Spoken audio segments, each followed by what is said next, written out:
आज मी घट्ट दही लावणार आहे. त्यासाठी मी घेतलं आहे कोमट दूध.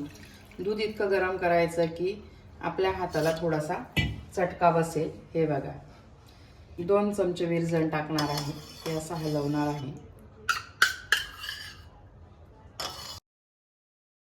दुधाचं टेम्परेचर मेंटेन करण्यासाठी मी रात्रभर एअरटाईट कुकरमध्ये ठेवणार आहे.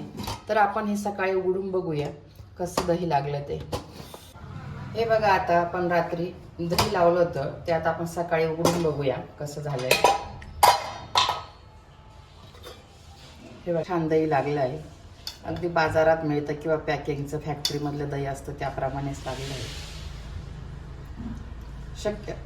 असं घट्ट दही लावण्यासाठी शक्यतो वातावरणानुसार दुधाचं टेम्परेचर चेंज करायचं.